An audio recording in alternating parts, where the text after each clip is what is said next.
மணப்பாறை மாடு கட்டி மாயவரம் ஏறு பூட்டி மணப்பாறை மாடு கட்டி மாயவரம் ஏறு பூட்டி வயக்காட்ட உழுது போடு சின்ன கண்ணு பசும் தழைய போட்டு பாடுபடு செல்ல கண்ணு ஆத்தூரு கிச்சடி சம்பா ஆத்தூரு கிச்சடி சம்பா பார்த்து வாங்கி வித விதைக்கு ஆத்தூரு கிச்சடி சம்பா பார்த்து வாங்கி வித விதைக்கு நாட்டை பறிச்சு நட்டு போடு சின்ன கண்ணு தண்ணியை ஏத்தம் புடிச்சு இறச்சி போடு செல்ல கண்ணு நாட்டை பறிச்சு நட்டு போடு சின்ன கண்ணு தண்ணியை ஏத்தம் புடிச்சு இறச்சி போடு செல்ல கண்ணு கருத நல்லா விளைய வச்சு மருத சில்லாட வச்சு கருத நல்லா விளைய வச்சு மருத சில்லாட வச்சு அறுத்து போடு களத்து மேட்டில சின்ன கண்ணு நல்லா அடிச்சு தூக்கி அளந்து போடு செல்ல கண்ணு பொதிய ஏற்றி வண்டியில பொள்ளாச்சி சந்தையிலே பொதிய ஏற்றி வண்டியில பொள்ளாச்சி சந்தையிலே விருதுநகர் வியாபாரிக்கு சின்ன கண்ணு. வேளாண் பெருமக்களுக்கு அன்பு வணக்கம். இன்றைய பொன்விளையும் பூமி நிகழ்ச்சியில் முதலில் வருவது வேளாண் செய்திகள், வேளாண் ஆலோசனை நேரம், வேளாண் சந்தை நிலவரம், வேளாண் வானிலை மற்றும் வேளாண் தொழில்நுட்பம். இன்றைய வேளாண் தொழில்நுட்ப பகுதியில் இறைச்சி கோழிகளை தாக்கும் நோய்கள் மற்றும் அவற்றை தடுக்கும் முறைகள் குறித்து நாமக்கல் கால்நடை மருத்துவக் கல்லூரி மற்றும் ஆராய்ச்சி நிலைய உதவி பேராசிரியர் டாக்டர் ஏ அருள்மொழி அவர்கள் தரும் தகவல்கள். இனி தொடர்வது வேளாண் செய்திகள்.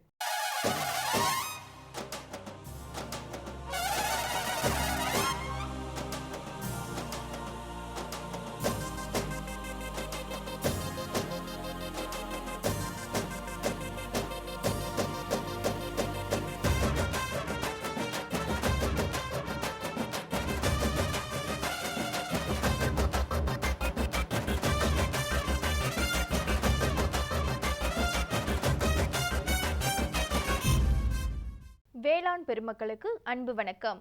வணக்கம். வேளாண் செய்திகள். முதலில் வருவது மாத்தி யோசிச்சேங்க. பாரம்பரிய வாத்து வளர்ப்பு செய்து பயனடைந்த வேலூர் மாவட்டம் நெமலி பகுதியைச் சேர்ந்த வேளாண்மையாளர் திரு ஆர் வெங்கடேசன் அவர்கள் தரும் செய்திகள். வேளாண் ஆலோசனை நேரத்தில் சென்னை, காஞ்சிபுரம், விழுப்புரம், திருவண்ணாமலை, திருவள்ளூர், வேலூர் ஆகிய மாவட்டங்களுக்கான வேளாண் அறிவிக்கை மற்றும் இன்றைய தாவர பகுதியில் சின்ன வெங்காயம். இன்றைய தகவல் நேரத்தில் நாட்டுக்கோழிகளுக்கு அளிக்க வேண்டிய தடுப்பூசிகளும் முறைகளும். வேளாண் சந்தையில் திருச்சி மாவட்டம் அண்ணாநகர் உழவர் சந்தையில் காய்கறிகளின் இன்றைய விலை நிலவரம். திருச்சி திருவரங்கம் மலர் சந்தையில் வணிக மலர்களின் இன்றைய விலை நிலவரம். வேளாண் வானிலையில் மிகுமழை பொழியும் மண்டலத்திற்கான வானிலை அறிவிக்கை, உழவர்களுக்கான வானிலை முன்னறிவிப்பு. விரிவான செய்திகள். மாத்தி யோசிச்சேங்க. புற்கள், நீர் தாவரங்கள், மீன்கள், புழுக்கள், சிறு நத்தைகள் மற்றும் தவளைகளை உணவாக உட்கொள்ளும் வாத்துகள் முட்டை உற்பத்திக்காகவும் இறைச்சிக்காகவும் வளர்க்கப்படுகின்றது. மேலும் வாத்துகளை கையாள்வதும் எளிது. அந்த வகையில் பாரம்பரிய வாத்து வளர்ப்பு செய்து பயனடைந்த வேலூர் மாவட்டம் நெமிலி பகுதியை சேர்ந்த வேளாண்மையாளர் ஆர் வெங்கடேசன் அவர்கள் தரும் செய்திகள்.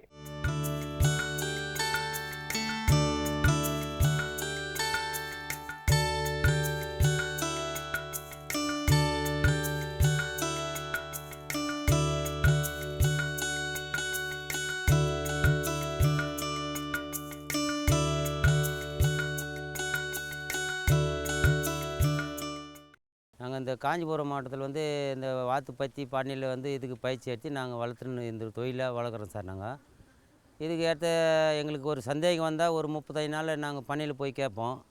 எங்களுக்கு அதுக்கு தேவையான மருந்து ஊசி கொடுப்பாங்க. அதுக்கேற்ற நாங்கள் அதுக்கேற்ற அது தீவனம்லாம் கொடுத்து நாங்கள் அதே தொழிலை சார் வளர்ந்துன்னு இருக்கிறோம். இது எங்களுக்கு இதே தொழில் தான் சார். இதனுடைய வேறு எந்த தொழிலும் எங்களுக்கு இல்லை. எங்களுக்கு உதவி தான் சார், எதுவும் கொடுக்க மாட்டாங்க கவர்மெண்ட்டில். இல்லை வேறு வழியில் இதே எங்களுக்கு பொழப்பு தான். நாங்கள் இது ஒரு 1000 வாத்து வச்சுன்னு பிழைச்சிக்கிறோம் சார். இதில் விவசாயத்தில் கையில் மேய்ச்சி நாங்கள் ஏதோ முட்டை எடுக்கிறோம். ஏதோ கேரளாவிலேருந்து வராங்க சார், முட்டை எங்கிட்ட வாங்கி போகிறாங்க. அவங்க ரேட் போட்டு எடுத்துன்னு போகிறாங்க. வேறு வழி இல்லைன்னு இதே சார் நாங்கள் வாத்து மேய்ச்சின்னு இருக்கோம். வாத்து தான் எங்கள் தொழில். இதுக்கேற்ற மருந்து மாற்றலாம் நாங்கள் எங்களுக்கு டவுட் வந்தால் காஞ்சிபுரம் போய் பண்ணையில் போய் கேட்போம் சார். நாங்கள் அதுக்கேற்ற இன்ஜெக்ஷன் மாத்திரை மருந்து கொடுப்பாங்க. இந்த வாத்தில் சன்னியாசி, கீரி, சேமை, மச்சை இதனுடைய வகைகள் இருக்குது சார். இதை நாங்கள் இதை தான் காப்பாற்றின்னு இருக்கிறோம். இதில் எங்களுக்கு முட்டையும் கிடைக்குது. அந்த முட்டை வச்சு நாங்களே மிஷின் வச்சுருக்கோம் சார். நாங்கள் இந்த முட்டியில் மிஷின் ஏற்றி 27 நாள் வந்து கிளியர் ஆகும் சார். குஞ்சு பறிச்சோன்னே இங்கே ஒரு 10 குடும்பம் இருக்கிறாங்க, எங்கிட்ட வந்து வாங்கி போகிறாங்க. வாங்கி போயிட்டு அவங்க வளர்த்து எங்களுக்கு அவங்க கொடுக்குறாங்க, இல்லை அவங்களும் சேல்ஸ் பண்ணுறாங்க. இந்த தொழில் சார் எங்களுக்கு தேவையான லாபம் இதில் கிடைக்குது. அதே நேரத்தில் வந்து இதுக்கு ஒரு பிறந்த நாள்லேருந்து ஒரு 60 நாள் ஊசி போடுவோம் சார். நாங்கள் ரெக்கையில் வந்து ஒரு தடுப்பு ஊசின்னு போடுவோம். அதுக்கப்புறம் வந்து பருவத்துக்கு முட்டிக்கு வந்தாலும் ஒரு ஊசி போடுவோம் சார். நாங்கள் ரெக்கையில் தான் போடுவோம். இல்லை இதுக்கிடையில் வந்து ஒரு டெராமெஸ்டின், நியோடாக்ஸ் பவுடர்லாம் இருக்குது, அதெல்லாம் கலந்து அதுக்கு தேவையான மருந்து கொடுத்துருக்குறோம் சார். நாங்கள் இந்த தடுப்பு ஊசி எங்களுக்கு தேவையான மருந்து கொடுத்துன்னு இருக்கிறோம். இதில் பழகிறோம் சார். நாங்கள் எங்களுக்கு அந்த தேவையான லாபம் எங்களுக்கு கிடைக்குது. எங்கள் குடும்பம் பொழப்பு போடுது சார். இதனால் வேறு எதுவும் எங்களுக்கு வந்து பாதிப்பு இல்லை சார். இதுதான் சார் எங்களுக்கு தொழிலே. இதனால் வந்து முட்டை வச்சு நாங்கள் 10 பேரும் பிழைக்கிறாங்க சார். இதில் வந்து 27 நாளில் ஒரு 10,000 முட்டை ஏற்றுறோம். ஒரு 7,000 6,000 குஞ்சு இறங்குதுங்க. ஒரு 4 பேர் வந்து எடுத்து போகிறாங்க இங்கிட்டேருந்து. அதுக்கு ஒரு விலைக்கு எடுத்து போகிறாங்க. அது விலைக்கு எடுத்து போய் அவங்க காப்பாற்றி அவங்களே கூட சேல்ஸ் பண்ணிக்கிறாங்க. இது இப்போ எங்களுக்கும் கொடுக்குறாங்க சார். நாங்களும் வாங்கி தேவைப்படுதுங்க இருக்கிற விவசாயிகளுக்கு அப்படியே பொழப்பு போய்ங்க சார். எங்களுக்கு இதான் சார் பொழப்பு எங்களுக்கு. மேலும் விவரங்கள் பெற திரு ஆர் வெங்கடேசன் அவர்களை 09940738209 என்ற கைபேசி எண்ணில் தொடர்பு கொள்ளலாம். இனி தொடர்வது வேளாண் ஆலோசனை நேரம்.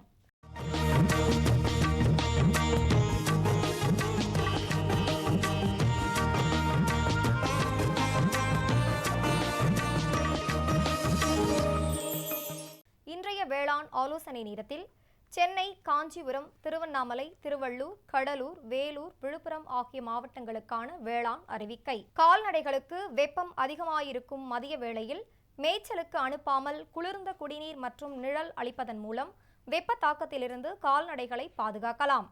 உழவர்கள் தங்களுடைய கோழி பண்ணைகளில் வெயில் அதிகமாக இருக்கும் பகல் நேரத்தில் தீவனம் அளிக்காமல் குளிர்ந்த குடிநீர் அளிப்பதன் மூலம் வெப்ப தாக்குதலில் இருந்து கோழிகளை பாதுகாக்கலாம். தற்போது ஆடுகளுக்கு தேவையான அளவு புற்கள் இல்லாத காரணத்தினால் உழவர்கள் தினமும் 100 முதல் 200 கிராம் அளவு அடர் தீவனம் அளிக்குமாறு கேட்டுக்கொள்கிறோம். பியூடாக்ஸ் என்ற மருந்தினை 1 லிட்டர் தண்ணீரில் 2 முதல் 3 மில்லி என்ற அளவில் கலந்து ஆடுகளின் மேல்புறம் தடவுவதன் மூலம் புற ஒட்டுண்ணிகளை நீக்கலாம். கத்தரி பயிரை தாக்கும் குருத்து மற்றும் காய் துளைப்பானை கட்டுப்படுத்த 1 ஹெக்டருக்கு எமாமெக்டன் பென்சோவேட் 5 SG 200 கிராம் என்ற அளவில் பயன்படுத்தி கட்டுப்படுத்தவும். தொடரும் வேளாண் ஆலோசனை நேரத்தில் இன்றைய தாவர பகுதியில் சின்ன வெங்காயம். இன்றைய தாவர பகுதியில் சின்ன வெங்காயத்தின் சாகுபடி குறிப்புகளை காண்போம். பயிரிட ஏற்ற மண் மற்றும் தட்பவெப்பநிலை. நல்ல வடிகால் வசதியுடன் கூடிய வண்டல் மண் மிகவும் உகந்தது. சிறந்த மகசூலுக்கு மண்ணின் கார அமிலத்தன்மை 6 முதல் 7 இருத்தல் வேண்டும். பயிரிட ஏற்ற பருவம். சின்ன வெங்காயத்தினை ஏப்ரல் முதல் மே மாதங்களிலும் அக்டோபர் மற்றும் நவம்பர் மாதங்களிலும் பயிர் செய்யலாம். பயிரிட ஏற்ற ரகங்கள் கோ 1, கோ 2, கோ 3, கோ 4, MDU 1. அறுவடை. வெங்காய தாள்கள் சுமார் 60 முதல் 75% காய தொடங்கியவுடன் அறுவடை செய்ய வேண்டும். அறுவடைக்கு 15 நாட்களுக்கு முன்னர் மாலிக் ஹைட்ராக்சைடு என்ற பயிர் முளைப்பை கட்டுப்படுத்தும் பயிர் வினையில் ரசாயன பொருளை 2500 ppm என்ற விகிதத்தில் இலைவழி ஊட்டமாக தெளிக்க வேண்டும். மகசூல். 1 ஹெக்டருக்கு 70 முதல் 90 நாட்களில் 12 முதல் 16 டன்கள் வரை மகசூலை பெறலாம். ஆகவே வேளாண்மையாளர்கள் சின்ன வெங்காயத்தினை பயிர் செய்து பயனடையுமாறு கேட்டுக்கொள்ளப்படுகிறார்கள். மேலும் விவரங்கள் பெற www.agritech.tnau.ac.in என்ற இணையதளத்தை பார்க்கவும். இனி வருவது தகவல் நேரம். இன்றைய தகவல் நேரத்தில் நாட்டுக்கோழிகளுக்கு அளிக்க வேண்டிய தடுப்பூசிகளும் முறைகளும். நாட்டுக்கோழிகளை பல்வேறு தொற்று நோய்களிலிருந்து பாதுகாக்க தடுப்பூசி அளிப்பது மிகவும் இன்றியமையாதது. இதில் குடிநீரின் மூலம் தடுப்பூசி மருந்து அளிக்கும் போது பண்ணையில் உள்ள கோழிகள் ஒருவேளை அருந்தும் நீரின் அளவை கணக்கிட்டு அதற்கேற்றாற்போல் தடுப்பூசி மருந்தினை கலக்க வேண்டும். சுத்தமான குடிநீரில் தடுப்பூசி மருந்தினை சரியான அளவில் கலக்க வேண்டும். குளோரின் கலந்த நீரில் தடுப்பூசியினை கலப்பது கூடாது. குடிநீரின் மூலம் தடுப்பூசி அளிக்கும் போது 1 லிட்டர் தண்ணீருக்கு 5 கிராம் வீதம் கொழுப்பு நீக்கப்பட்ட பால் பவுடரை நன்கு கலந்து சிறிது பனிக்கட்டிகள் போட்டு தண்ணீரை குளிர வைத்து பின்பு அதில் தடுப்பூசி மருந்தினை நன்கு கலந்து கொடுக்க வேண்டும். கண் வழியாக தடுப்பூசி அளிக்கும் முறைகள். கோழி குஞ்சின் ஒரு கண் மேலே இருக்குமாறு பிடித்து நீர்த்த தடுப்பூசியை ஒரு சொட்டு கண்ணில் விட வேண்டும். தடுப்பூசி முழுவதும் உறிஞ்சிக்கொள்வதை உறுதி செய்து கொள்ள வேண்டும். தோலுக்கடியில் தடுப்பூசி அளிக்கும் முறைகள். தானியங்கி ஊசியில் நீர்த்த தடுப்பூசியை எடுத்து கழுத்தின் கீழ்ப்பகுதியில் தலை மற்றும் கழுத்துக்கு நடுவிலுள்ள தோலுக்கடியில் அளிக்க வேண்டும். தானியங்கி ஊசியில் நீர்த்த தடுப்பூசியை எடுத்து மார்பு அல்லது கால் தசையில் தேவையான அளவு தடுப்பூசியை துல்லியமாக அளிக்க வேண்டும். தடுப்பூசி மருந்தினை பாதுகாக்கும் முறைகள். கெட்டியான நிலையிலுள்ள உயிருள்ள தடுப்பூசி மருந்தினை எப்பொழுதும் குளிர்சாதன பெட்டியில் உறைநிலை அறையில் உறைநிலையில் வைத்து பாதுகாக்க வேண்டும். தடுப்பூசியை நீர்க்கும் திரவத்தில் அறை வெப்பநிலையில் வைக்க வேண்டும். தடுப்பூசியில் கலக்கும் முன்பு அவற்றை 400 டிகிரி செல்சியஸ் வெப்பநிலையில் குளிரூட்ட வேண்டும். தடுப்பூசியை சூரிய வெளிச்சத்திலிருந்து பாதுகாக்க வேண்டும். ஆகவே பண்ணையாளர்கள் நாட்டுக்கோழிகளுக்கு அளிக்க வேண்டிய தடுப்பூசிகளை தகுந்த நேரத்தில் அளிக்குமாறு கேட்டுக்கொள்ளப்படுகிறார்கள். தொடரும் தகவல் நேரத்தில் பால் பண்ணை அமைத்தல் குறித்த பயிற்சி. 20/4/2017 வியாழக்கிழமை அன்று காஞ்சிபுரம் ஏனாத்தூர் உழவர் பயிற்சி மையத்தில் பால் பண்ணை அமைத்தலுக்கான ஒருநாள் பயிற்சி நடைபெற உள்ளது. விருப்பமுள்ளவர்கள் கலந்து கொண்டு பயன்பெறுமாறு கேட்டுக்கொள்ளப்படுகிறார்கள். மேலும் விவரங்கள் பெற 044 27 26 4019 என்ற தொலைபேசி எண்ணில் தொடர்பு கொள்ளவும்.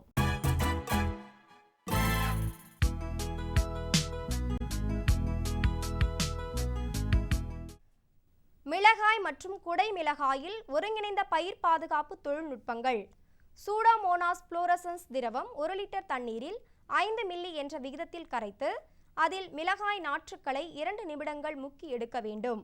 பறவைகள் தங்குவதற்கான கிளை குச்சிகள் ஏக்கருக்கு 10 என்ற எண்ணிக்கையில் இருக்க வேண்டும். இதனால் பறவைகள் பூச்சி மற்றும் புழுக்களை உண்டு பயிர்களை பாதுகாக்கிறது. அசுவினி, வெள்ளை ஈ மற்றும் புகையான் ஆகியவற்றை கட்டுப்படுத்த டெல்டா ஒட்டும் கவர்ச்சி பொறியினை ஏக்கருக்கு 2 என்ற எண்ணிக்கையில் ஊன்ற வேண்டும். தேவைக்கேற்றவாறு வேப்பங்கொட்டை சாறு கரைசல் 5% தெளித்து இலைப்பேன், அசுவினி, புகையான் மற்றும் வெள்ளை ஈ ஆகியவற்றை சிறப்பாக கட்டுப்படுத்தலாம். சிலந்து பூச்சி தாக்குதலை தடுக்க வெர்டிமெக் தெளிக்கலாம். காய் துளைப்பானின் தாய் அந்து பூச்சிகளை இனக்கவர்ச்சி பொறிகள் ஹெக்டருக்கு 5 என்ற எண்ணிக்கையில் வைத்து தாய் அந்து பூச்சிகளின் முட்டையிடாமல் கண்காணிக்கலாம்.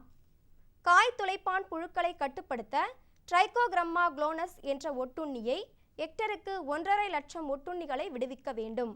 புழுக்களை கட்டுப்படுத்த உயிர் பூச்சி கொல்லிகளான புரோக்ளைம் 5% லிட்டருக்கு 0.25 கிராம் என்ற விகிதத்திலும் ஸ்பைனோசாட் என்ற உயிர் பூச்சிக்கொல்லியினை 0.6 மில்லி என்ற விகிதத்திலும் கலந்து மாலை நேரங்களில் தெளிக்கலாம்.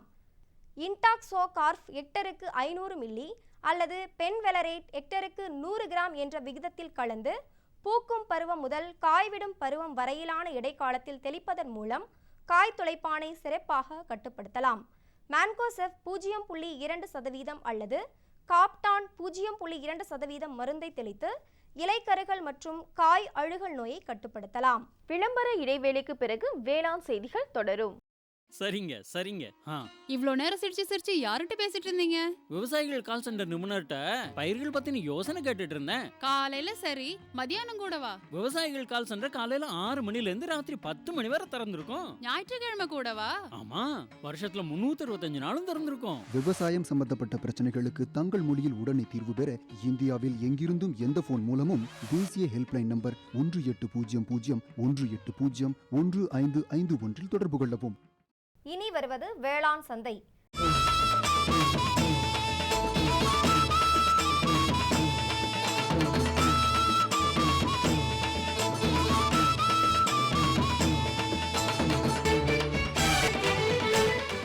இன்றைய வேளாண் சந்தையில் திருச்சி மாவட்டம் அண்ணாநகர் உழவர் சந்தையில் காய்கறிகளின் இன்றைய விலை நிலவரம். கத்தரிக்காய் 1 கிலோ 46 ரூபாய்க்கும், வெண்டைக்காய் 1 கிலோ 24 ரூபாய்க்கும், அவரைக்காய் 1 கிலோ 46 ரூபாய்க்கும், புடலங்காய் 1 கிலோ 36 ரூபாய்க்கும், சுரக்காய் 1 கிலோ 20 ரூபாய்க்கும், பாகற்காய் 1 கிலோ 20 ரூபாய்க்கும், பீர்க்கங்காய் 1 கிலோ 40 ரூபாய்க்கும், மாங்காய் 1 கிலோ 20 ரூபாய்க்கும், முருங்கைக்காய் 1 கிலோ 30 ரூபாய்க்கும், கொத்தவரை 1 கிலோ 24 ரூபாய்க்கும், சின்ன வெங்காயம் 1 கிலோ 58 ரூபாய்க்கும், பெரிய வெங்காயம் 1 கிலோ 18 ரூபாய்க்கும், பச்சை மிளகாய் 1 கிலோ 26 ரூபாய்க்கும், தக்காளி 1 கிலோ 9 ரூபாய்க்கும், இஞ்சி 1 கிலோ 38 ரூபாய்க்கும், பரங்கிக்காய் 1 கிலோ 18 ரூபாய்க்கும், கிழங்கு வகைகளான கருணைக்கிழங்கு 1 கிலோ 40 ரூபாய்க்கும், சேனைக்கிழங்கு 1 கிலோ 44 ரூபாய்க்கும், சர்க்கரை வள்ளிக்கிழங்கு 1 கிலோ 24 ரூபாய்க்கும், உருளைக்கிழங்கு 1 கிலோ 22 ரூபாய்க்கும் விற்பனை செய்யப்பட்டது. இங்கிலீஷ் காய்கறிகளான பீன்ஸ் 1 கிலோ 88 ரூபாய்க்கும், கேரட் 1 கிலோ 60 ரூபாய்க்கும், பீட்ரூட் 1 கிலோ 36 ரூபாய்க்கும், முட்டைகோஸ் 1 கிலோ 20 ரூபாய்க்கும், சவ் 1 கிலோ 40 ரூபாய்க்கும் விற்பனை செய்யப்பட்டது. கீரை வகைகள் கீரைகள் கட்டு ஒன்றுக்கு 15 ரூபாய்க்கும், கருவேப்பிலை 1 கிலோ 46 ரூபாய்க்கும், கொத்தமல்லி கட்டு ஒன்றுக்கு 30 ரூபாய்க்கும், புதினா கட்டு ஒன்றுக்கு 16 ரூபாய்க்கும் விற்பனை செய்யப்பட்டது. திருச்சி திருவரங்கம் மலர் சந்தையில் வணிக மலர்களின் இன்றைய விலை நிலவரம். கத்திரி ரோஸ் 20 பூக்கள் கொண்ட பாக்கெட்டின் விலை 120 ரூபாய்க்கும், மல்லிகை 1 கிலோ 140 ரூபாய்க்கும், முல்லை 1 கிலோ 220 ரூபாய்க்கும், கனகாம்பரம் 1 கிலோ 400 ரூபாய்க்கும், செண்டுமல்லி 1 கிலோ 80 ரூபாய்க்கும், வாடாமல்லி 1 கிலோ 60 ரூபாய்க்கும், பட்டன் ரோஸ் 1 கிலோ 160 ரூபாய்க்கும், துளசி 1 கிலோ 20 ரூபாய்க்கும், சம்பங்கி 1 கிலோ 100 ரூபாய்க்கும், அரளி 1 கிலோ 80 ரூபாய்க்கும், சாமந்தி 1 கிலோ 240 ரூபாய்க்கும், காக்கடா 1 கிலோ 240 ரூபாய்க்கும், கோழிக்கொண்டை 1 கிலோ 120 ரூபாய்க்கும், விருச்சிப்பூ 1 கிலோ 60 ரூபாய்க்கும் விற்பனை செய்யப்பட்டது. இனி தொடர்வது வேளாண் வானிலை.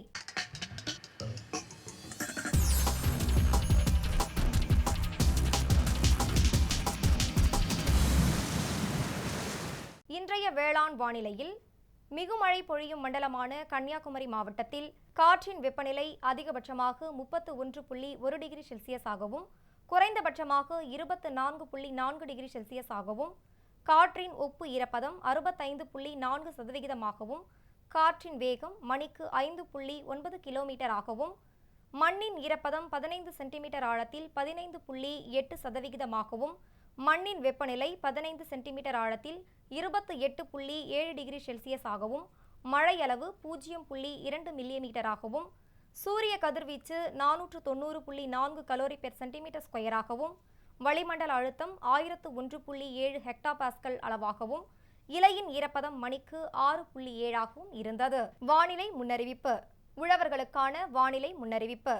தமிழகம் மற்றும் புதுச்சேரியில் வறண்ட வானிலையே நிலவக்கூடும். இத்துடன் இன்றைய வேளாண் செய்திகள் நிறைவடைகின்றன. வணக்கம். வணக்கம்.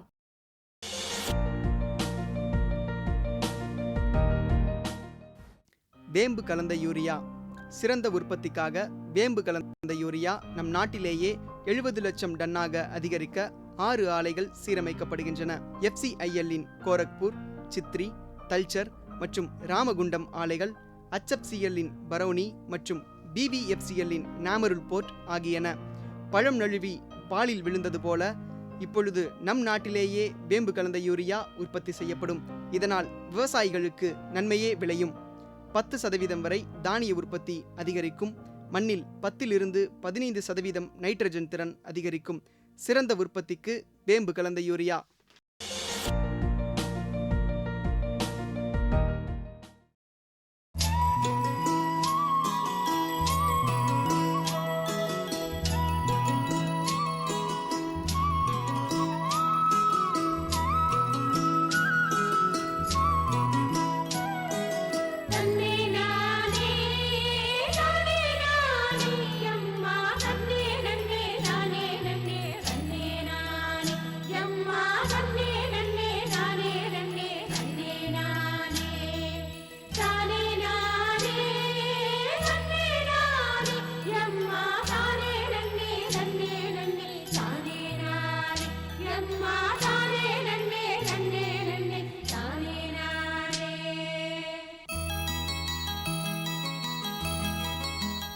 ஆடு வளர்ப்பை போலவே இறைச்சி கோழி வளர்ப்பும் லாபகரமான தொழிலாக விளங்குகிறது.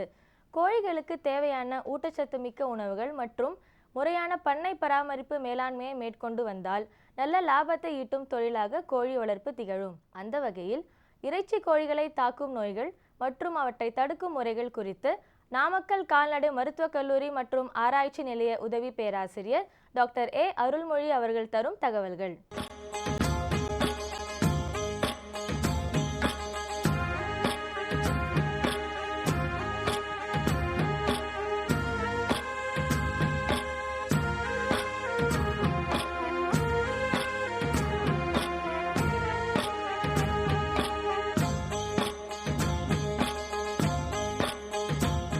இந்த மாதிரி கறிக்கோழியில் என்னென்ன நோய்கள் பாதிக்குது, அதை எப்படிலாம் தடுக்கலாம் அப்படிங்கிறத பற்றி இன்றைக்கி நம்ம பார்க்கலாம்.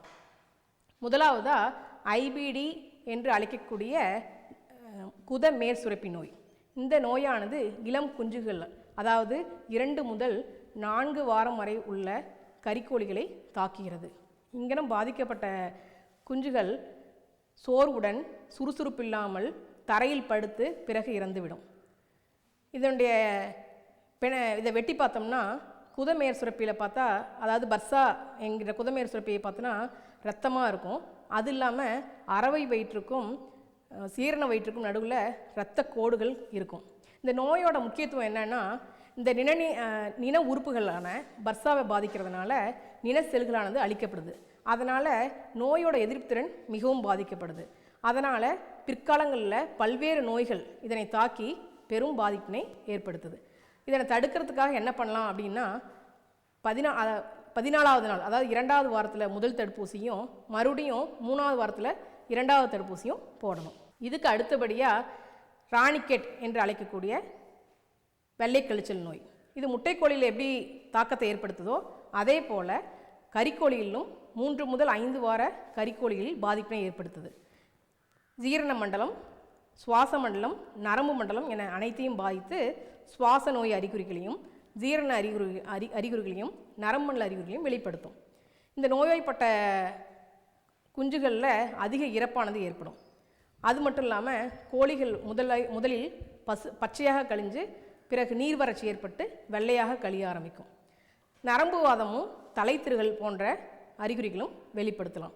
இதை எப்படி தடுக்கிறது அப்படின்னு பார்த்தோன்னா, 4வது நாள் ஐபி, அதாவது மூச்சுக்குழல் சிறு மூச்சுக்குழல் சொட்டு மருந்துடன் லசோட்டா மருந்தினையும் கலந்தடிக்க வேண்டும். பிறகு மீண்டும் 18வது நாள் லசோட்டா மருந்தினை மட்டும் தனியே தண்ணீரில் வைக்க வேண்டும்.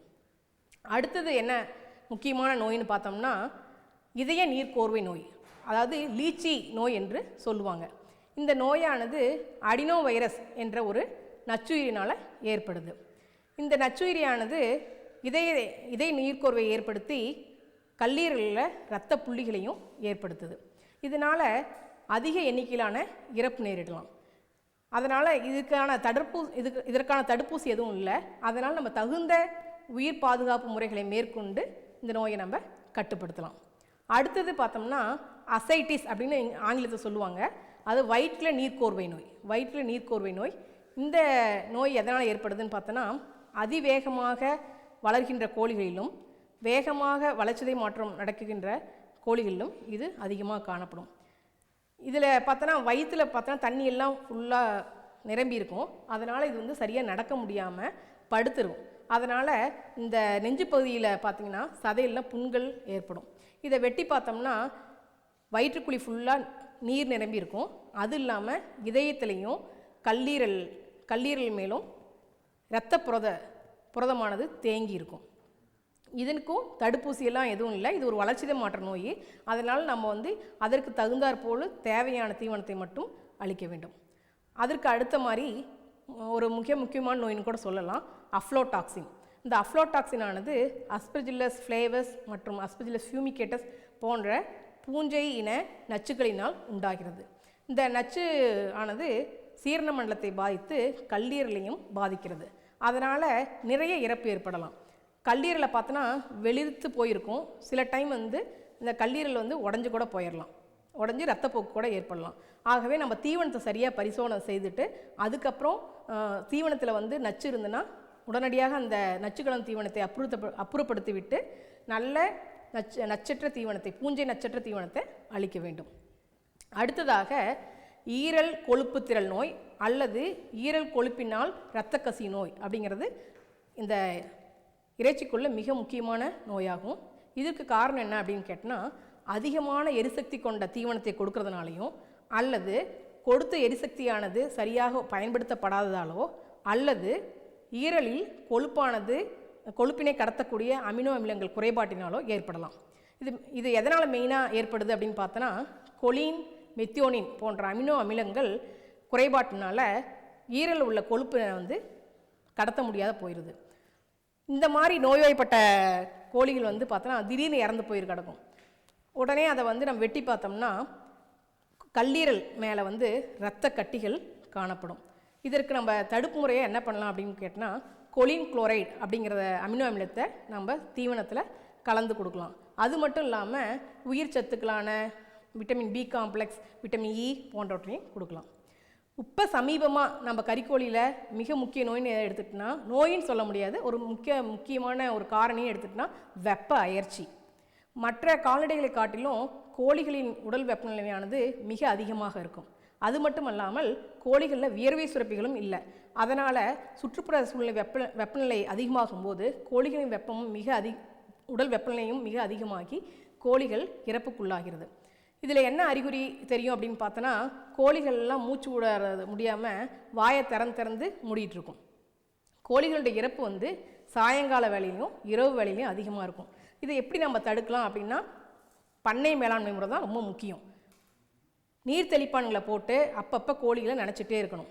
அது மட்டும் இல்லாமல் தீவனத்தை காலையில் அதிகாலையிலும் பிறகு மாலை வேளைகளிலும் நம்ம கொடுக்கணும். இது மட்டும் இல்லாமல் விட்டமின் சி, பி காம்ப்ளெக்ஸ் போன்ற உயிர் சத்து மருந்துகளையும் நம்ம கொடுக்கலாம். ஸோ மேற்கண்ட இறைச்சி கோழிகளில் நோயை தடுக்கணும்னா நம்ம முறையான பண்ணை பராமரிப்பு முறைகளை பின்பற்றி நாம் நம்மளது கறிக்கோழிகளை காப்போமாக. மேலும் விவரங்கள் பெற டாக்டர் ஏ அருள்மொழி அவர்களை 09751270540 என்ற கைபேசி எண்ணில் தொடர்பு கொள்ளவும். இந்தாங்க, வேற ஏதாவது? போதும். அட இது என்னப்பா, இவ்வளவு குறைவா ரசாயனம் வருமா? விவசாயத்தை விட போறீங்களா? விவசாயத்தை இல்ல, அறியாமைய விடுறேன். மண் பரிசோதனை செஞ்சேன். இனிமே அண்ணே எத்தனை அவசியமோ அத்தனை உரம் தான் நிலத்துல போடுவேன். ஆமா விவசாய சகோதரர்களே, இன்றே உங்கள் மாவட்டத்தின் அருகில் உள்ள மண் பரிசோதனை கூடத்தில் உங்கள் மண்ணை பரிசோதியுங்கள். மண் சத்து, ஈரப்பதம், செடி வளர்ச்சியை சரிபார்த்து அவசியத்திற்கு ஏற்றவாறு மட்டுமே சத்துக்களை போடுங்கள். மேலும் சல்பர், ஜிங்க் மற்றும் போரான் போன்ற நுண்சத்துக்களையும் சரிபார்க்க மறவாதீர்கள். ரசாயன உரம் மற்றும் ஆர்கானிக் உரத்தை சரியான முறையில் பயன்படுத்தி நில வளத்தை பராமரியுங்கள். உற்பத்தியை பெருக்குங்கள், செலவை குறையுங்கள், அந்நிய செலாவணியை சேமிக்க உதவிடுங்கள். கூடவே மெதுவான வேகத்தில் நைட்ரஜனை அளிக்கும் உரங்கள், அதாவது வேம்பு தடவிய யூரியா போன்றவற்றை பயன்படுத்துங்கள். யூரியாவை இலைகளின் மேல் தெளியுங்கள். ஆஹா, நீ நெசமாவே புத்திசாலி ஆயிட்டப்பா.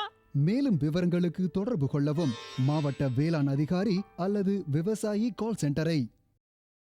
18/4/2017 செவ்வாய்க்கிழமை அன்று பொன்விளையும் பூமி நிகழ்ச்சியில் மாத்தி யோசிச்சேங்க.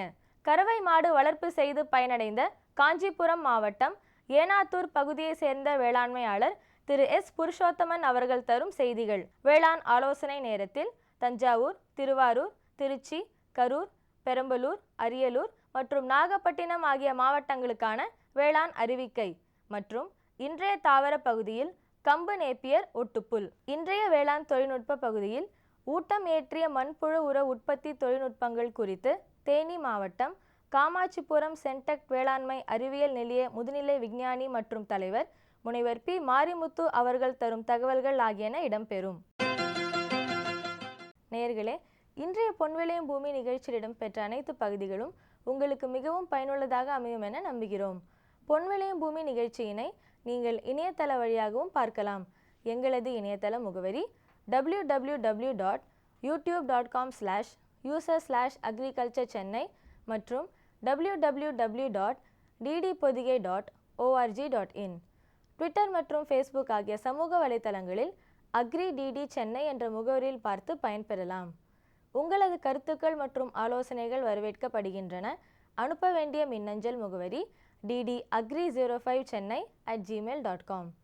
வேளாண்மை குறித்த விவரங்கள் பெற www.farmer.gov.in என்ற இணையதளத்திலும் 1801801551 என்ற தொலைபேசி எண்ணிலும் தொடர்பு கொள்ளலாம். மீண்டும் நாளைய பொன்விளையும் பூமி நிகழ்ச்சியில் சந்திப்போம். நன்றி, வணக்கம்.